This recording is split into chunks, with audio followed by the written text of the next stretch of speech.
a scion of many worlds. It took 3 hours to actually get down to what he wanted out of the tribe. Bolkatha's the talkative type and had also spent about a half-hour huffing and fussing over Zavaya. She managed to get the silly girl to wrap up in furs and devour a few bowls of the soup. The sheer mom energy out of the old Metak actually rolled over the girl's pride like it owed her money. Clearly, he had a lot to learn about handling teenagers.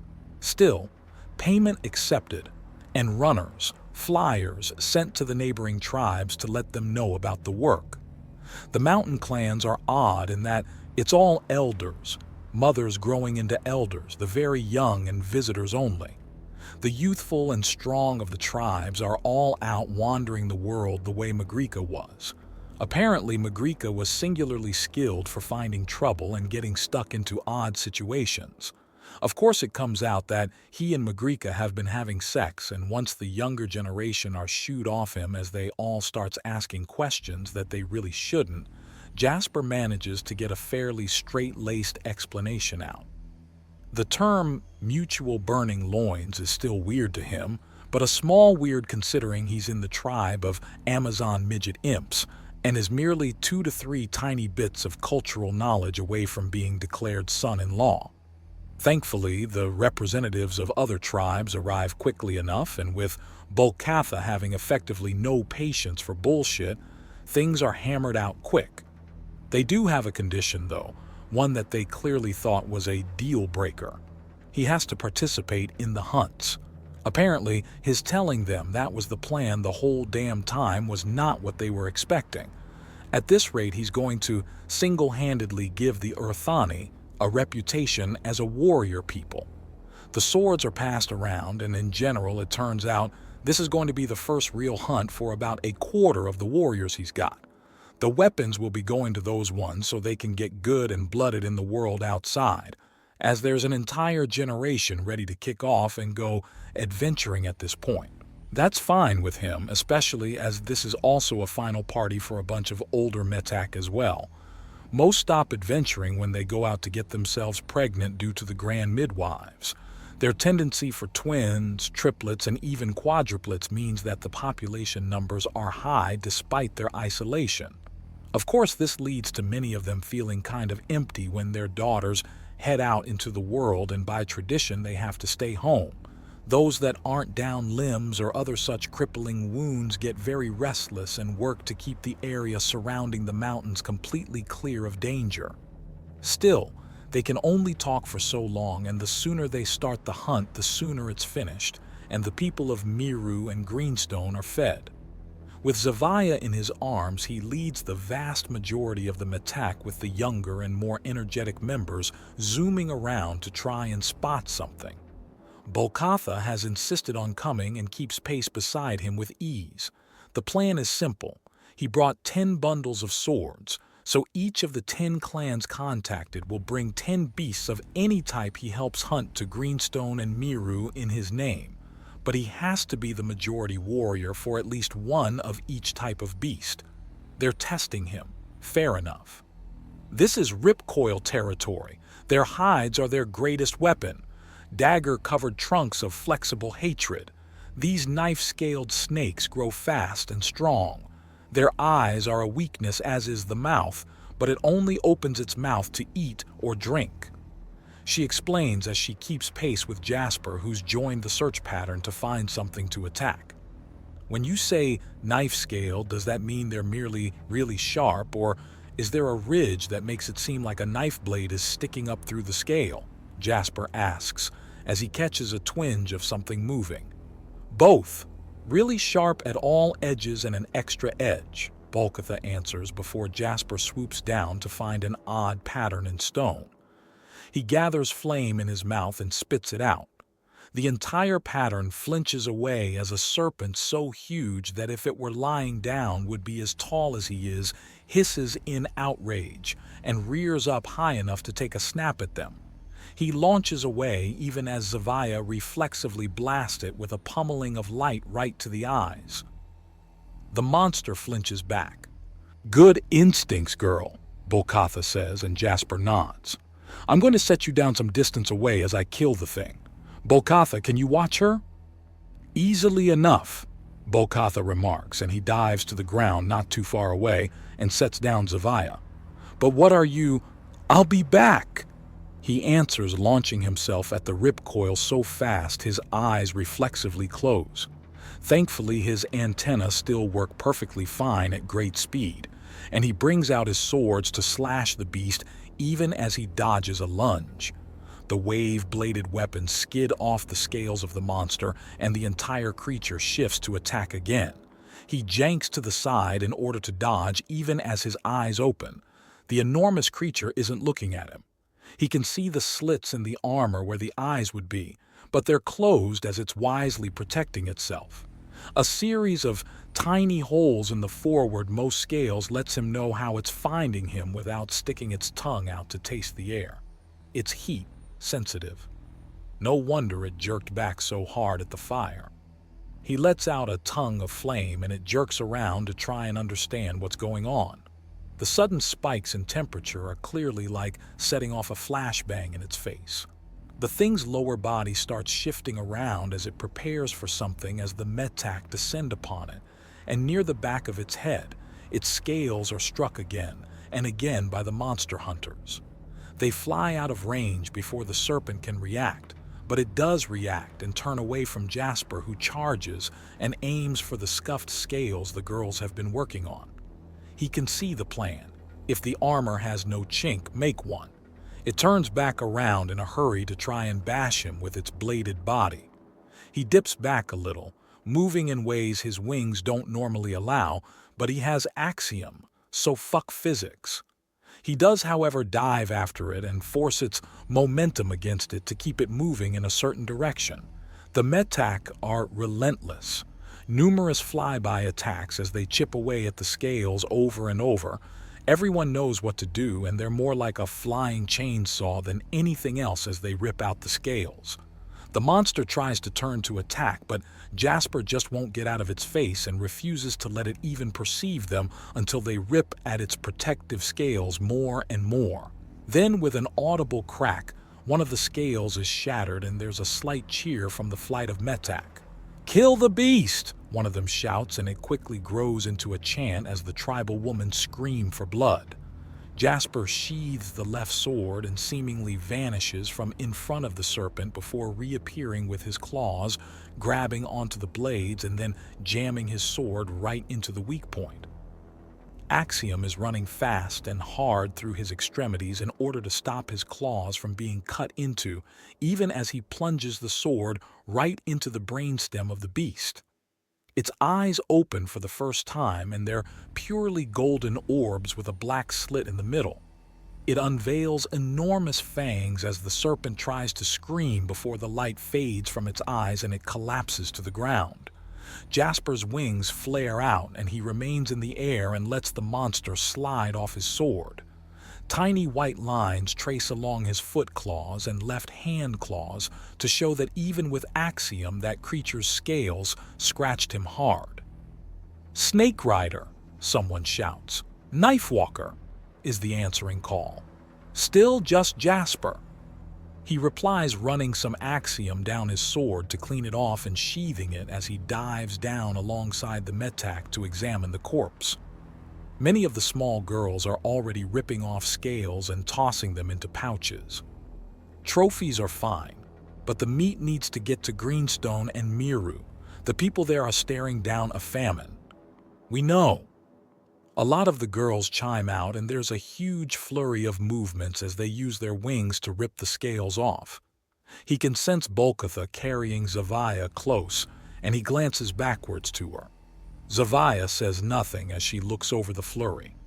"We're going on several more hunts. You've helped with this one, even if only by reflex. Would you like to participate in the others?" "Why would I want to do that?" "There are several types of leaders in the galaxy. Some lead by example, others by command, some by intimidation or affection. There is no best way. Those that lead by fear are usually in a situation where legal authority, sterling example, or love are not available. Those with official authority only are usually new to their command and unable to do more. Those who lead by example open themselves up to danger and can be struck down at a terrible moment. Finally, love can be a tenuous thing in those you lead. Today's champion can be cast out tomorrow, Jasper explains. Why are you telling me this? Zavia asks, and Jasper smiles. You are a leader. You were groomed to be one since birth, born to be in command. I have no doubt that someday you will find yourself in control of the fates of others once again. I have taken command of Miru by necessity, not desire. Perhaps it will be Miru again, perhaps all of Lakron, perhaps even more. More? Lakron is a single island in an endless ocean. You will never rule all, for there are unending places to rule, but I do not doubt you will rule again. Perhaps he's been using too much of the stick and needs some proper carrot. She's tasted discipline, now she needs ambition. What? Be it a town, a nation, or a world, I know you will once again reach for power, and no matter how far you reach, you will get at least some. So I will teach you. But you, Zavia trails off and looks upward to where the sun is hidden by a thin layer of clouds, her mind clearly churning. Fine. All right then. Does this mean you're going to listen now? That it's understood that I'm not your enemy? If you are an enemy, then you have the strangest way of showing it. You humiliate me without end, then offer much, over and over again. It makes so little sense, but it shows no sign of stopping. So I'll participate in this and see if perhaps there's some method to the madness. She explains and he smiles. Is something funny?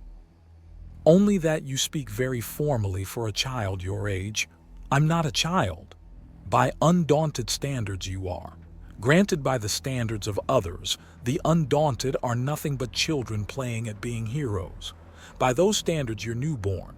Granted by the standards of people like that, I shouldn't even be off the tip myself. What? When you look up at the night sky, you see countless stars, do you not? Yes. Understand then that there are more you cannot see, and many of them hold worlds around them. So much so that if every soul on Lakron were counted, they could be lost in a rounding error for the person trying to figure how many live. We are a tiny piece of something much greater, whole in and of ourselves, but still part of a still greater whole, like how a person is whole unto themselves, but part of a family, which is, in turn, part of a community, which in turn is part of a province, then a kingdom, then a continent, then a world. And what is the most important part? Zavia asks, and Jasper considers. That is a question I have no answer to. Philosophers and thinkers of all stripes have argued the merits of each without end or conclusion. Of course, a larger structure could be easily argued to be well shot of a troublemaking smaller element, but at the same time you cannot forget that the larger ones are made of the smaller ones. If there is a single criminal lunatic in a family, it is entirely reasonable to exile or even kill them if they're dangerous enough. But where is the line drawn? Where is the limit? If you must kill off the entire family to protect the family, then there is nothing to protect, and all there was destruction. I think I see. Perhaps that family was simply awful, though, but by what standard do you hold them to? A community may very well be justified in shunning a family of madwomen. However, a community that shuns those it deems unacceptable might find itself shunned in turn. Is that wise in a province? To push away a large part of itself? Perhaps that community was an important supplier that causes the province to lose too much tax revenue. Perhaps then the kingdom decides that this province that's clearly cheating them must be put to the sword. Mayhaps then that the other kingdoms upon the continent see this and decide to do away with the place run by lunatics. Outside forces then see a world wrap itself into war and decide that it is to be shunned. You keep saying kingdom. Am I to assume it's like a queendom? Pardon. Yes, I meant queendom. It's just, It's best described as an accent slipping through. I apologize for the confusion. And what are you trying to teach me? All things are made of smaller things. It may be wise to cut away parts that are harming the rest, but you must always bear in mind that there's only so much that can be cut without destroying the whole. You're going to tell me the shunning of dark Aramenta was a bad idea, aren't you? I'm afraid so. They are a full sixth of the population of Miru. They have unique abilities and perspectives that can contribute to the betterment of the kingdom and are still of Miru. I understand that much of what I'm running on is gratitude for helping them, but they have been very eager to prove themselves. This is important to consider. Gratitude comes with its own reward. Even if you care nothing for another person, having them feel they owe you a debt can pay in incredible ways. Such as? The Dusk family have an incredible aptitude for finance and logistics.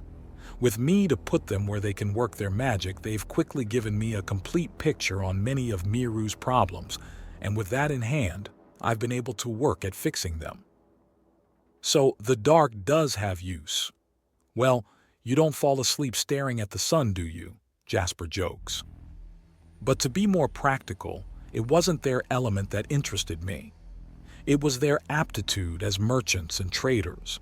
There is use in many places and in many things beyond your first, "Hey, enough with the queen lessons. We're on a hunt out here," one of the younger warriors protests.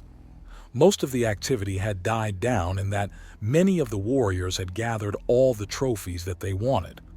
All right, we carry this to the capital of Greenstone and then head off for the next type of beast. What do you girls recommend? Jasper asks, and there's some muttering.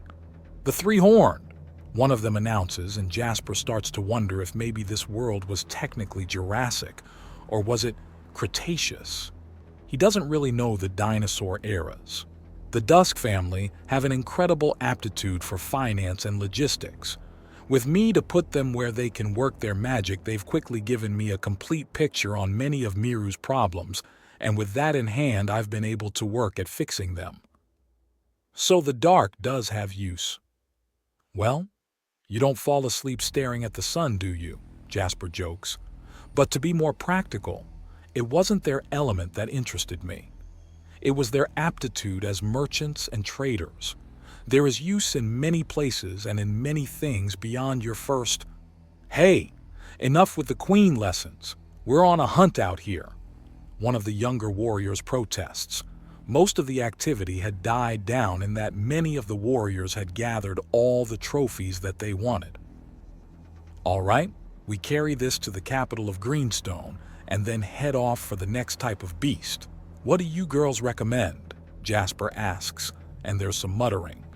The three-horned, one of them announces, and Jasper starts to wonder if maybe this world was technically Jurassic, or was it Cretaceous? He doesn't really know the dinosaur eras.